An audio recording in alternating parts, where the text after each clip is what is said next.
taxpayers of the nation certain definite things if they would elect a Republican Congress. They did.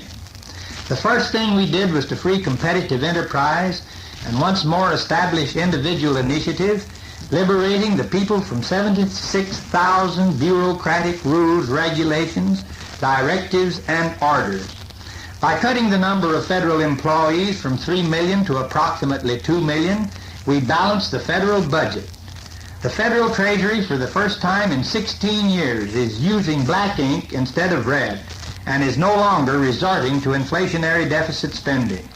Fiscal year 1948 ended with the biggest treasury surplus in all history, almost $8.5 billion, or 7 times the previous high established 21 years ago under a Republican administration. At long last, we are now spending less money than we are taking in. Notwithstanding increased appropriations for national defense and foreign aid under the Marshall Plan, we have prudently shaved $7 billion off the public debt. With the help of Democrats in both House and Senate, we succeeded in overriding Mr. Truman's third veto of the tax bill, reducing taxes $4.8 billion, with 71% of the tax relief going to those with incomes under $5,000. About 7.5 million wage earners in the lowest brackets were removed altogether from the tax roll, and married couples were allowed to divide their income for tax purposes, and special relief was granted for persons over 65 and for those who were blind. The 80th Congress also improved labor management relations by getting enough Democrats in both houses to join the Republicans to pass over presidential veto the Taft-Hartley Labor Management Act. Many communists have been exposed to the 80th Congress, which has battled for elimination of not only communists but fascists and other subversives from the federal government. Realizing that in this post-war period of uncertainty, when the world is full of trouble, we must remain strong in the air, on land, and sea, we have strengthened our national defense by appropriating approximately $21 billion with special emphasis upon air power and provided for scientific research and technological development. Twice in our generation we have fought and won 2 devastating world wars, and though victory was ours both times, our nation has spent much of its wealth and depleted many of its resources. We have pumped many of our oil wells dry, hewn down many of our best forests, dug much of the lead and zinc out of this tri-state area, drawn much of the copper out of Arizona and Montana, and largely depleted our iron ore deposits on the Mesaba Range in Minnesota. Fellow citizens, should the United States become engaged in a major war today, we would find ourselves in a very precarious position, due chiefly to the lack of strategic and critical materials and minerals to make the weapons with which to fight. Modern mechanized warfare consumes enormous quantities of raw materials. Lead and zinc are in critically short supply in this country, and in spite of the fact that we have been trying for the past 2 years to build a stockpile of raw materials for national defense, we have no lead and zinc in that stockpile now. Because of this serious shortage, a bill which would bolster the price of lead and zinc was introduced in the 80th Congress. Representing a great mining district and serving on the Armed Services Committee charged with the responsibility of our national security, I realized the dire need, the absolute necessity for getting these minerals. I talked to members of the Committee on Public Land and urged that the bill be reported. It was. I then went before the Rules Committee, and we succeeded in getting a rule for its consideration on the floor of the House. I next spoke on the floor of the House, urging the passage of the bill, and it carried almost unanimously. I then worked among my colleagues in the Senate, and that body passed the bill by voice vote. But after the Congress adjourned last year, President Truman vetoed the bill, and that is the chief reason we have no lead and zinc in our stockpile today. Many of the mines in the tri-state area have been closed, or production has fallen off, and many of our miners are out of work. Every business in Joplin is feeling the ill effects of our present most unfortunate situation. Ours is not only a great mining district, but chiefly a great agricultural district. Dairying, poultry raising, fruit and livestock growing add to its diversity. As I have tried to help our mining industry, so I have tried to help agriculture. The 80th Congress did not overlook our farmers. We adopted a long-range agriculture program pleading price support for maximum production of food, provided twice as much money for rural electrification as any previous Congress, voting $400 million for the REA this fiscal year, or $100 million more than was requested by the President or the Director of his annual budget. We appropriated more than $500 million for soil conservation, launched the greatest rural road building program in history, fostered stability of agriculture through a new workable crop insurance act, chartered Commodity Credit Corporation, and greatly expanded government aid in campaigns against livestock, foot and mouth disease, and crop deterrents such as weeds, insects, and other pests. We provided generously for reclamation, river and harbor development, and flood control. Having volunteered in the First World War, I always have been interested in the welfare of the veterans of all our wars. I have personally handled hundreds, if not thousands, of individual claims and voted for all their benefits. The Congress just adjourned passed 188 bills meeting needs of war veterans. Nor did the 80th Congress neglect the old people of our country. We expanded Social Security, which really has been neither social nor secure, passed over presidential veto a bill increasing payments by $5 per month for the needy, aged, and blind, and increased payments by $3 per month for each dependent child. Many other progressive and helpful measures were passed by the 80th Congress, which I do not have time to discuss in this broadcast. In the light of this record, and because I voted for all these constructive and helpful measures, I am surprised at some of my opposition in this campaign are saying that Dewey Short has been in Washington 16 years, and all he has said was no, no, no. Well, thank goodness I had the courage and nerve to say no when it was unpopular. I said no to the NRA and the Blue Buzzard because I thought it was unconstitutional, and it was so declared unanimously a little later by the Supreme Court. I said no to the WPA when they were wasting public funds and using the taxpayers' money as a slush fund to keep the new dealers in power.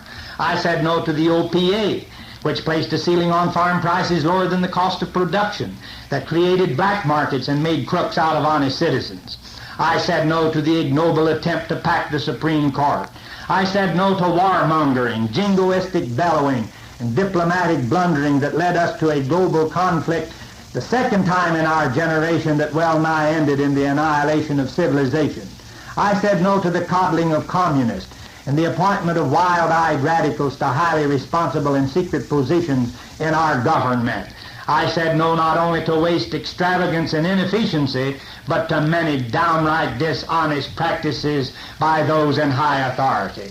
But, my friends, I have often said yes, though the new dealers will not tell you about that.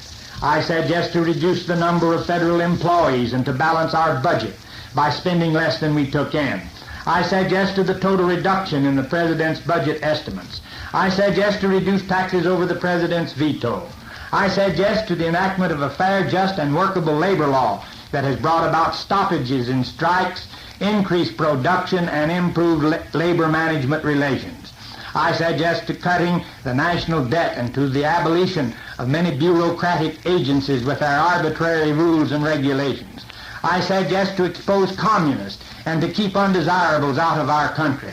I said yes to strengthen our national defense on land, sea, and in the air, making our nation invincible to attack, but not by adopting the old discredited European philosophy of peacetime conscription, which has led every nation which had it down the road to war and inevitably to defeat and ruin.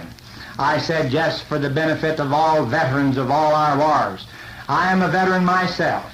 My primary opponent, making the most noise, was never in any branch of the armed services, though some of his supporters are trying to leave that impression.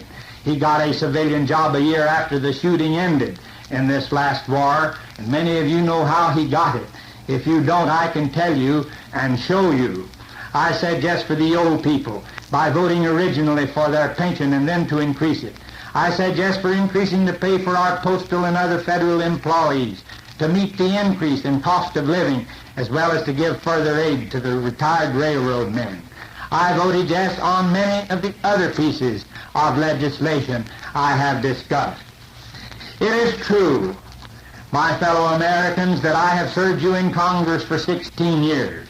And this is one of the strongest arguments why I should be returned to Washington in these trying times. There is no substitute for experience. 32 years ago, Mr. Champ Clark, the Democratic Speaker of the House, said to the baby congressman, quote, "It is a high honor to be a representative in Congress, if for only one term, and with a number of terms the honor increases. A member's usefulness to his country should increase in the same proportion. A man has to learn to be a representative just as he must learn to be a blacksmith, a carpenter, a farmer, an engineer, a lawyer, or a doctor, and I might add a miner or skilled mechanic." Champ Clark go on to say, useful and influential congressmen are made largely by experience and practice. It is an unwise performance for any district to change representatives at short intervals. A new congressman must begin at the foot of the class and spell up. End quote. Then he goes on to name the leaders of his day who served for so many years. And in conclusion, Champ Clark said, quote, "Go through the whole list and you will find, with few exceptions, that the men of long service have the high places." End quote. My friends, the picture of Congress today is no different.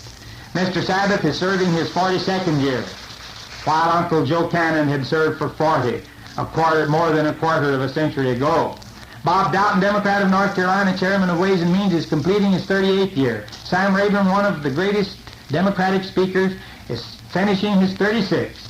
My good friend Knutson of Minnesota, present Chairman of Ways and Means, has been there for 32 years. Joe Martin and many others I could name have been there for more than a quarter of a century. My friends, in short, the top-notchers, the real leaders, the chairmen of the most powerful committees are men who have served in Congress from 25 to 40 years and are considerably older than in age than myself. Though I turned 50 last April, and the next 10 years of my life should be the most fruitful and productive, and have served only 16 years in the House, I am scheduled to become chairman of the Armed Services Committee next January when the new Congress convenes. Mr. Andrews of New York, our present able and distinguished chairman, is retiring this year because of ill health. Because I have sat at his side for the past 14 years on the old Military Affairs Committee and now the new Committee on Armed Services, and I'm ranking majority member, I will automatically become one of the youngest chairmen of one of the most powerful committees in the House if re-elected to a Republican Congress. This will bring honor not only to me, but to our district and state. I need not remind you that when you first sent me to Congress, I was the lone wolf from Missouri.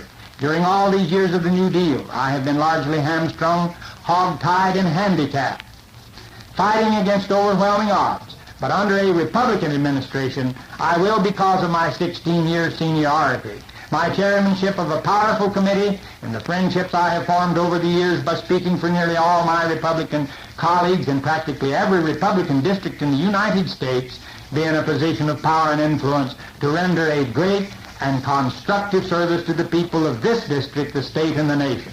I need not remind you that when I first went to Congress from this district, half the courthouses in the 15 counties were filled with New Dealers. Today we have filled them all with Republicans.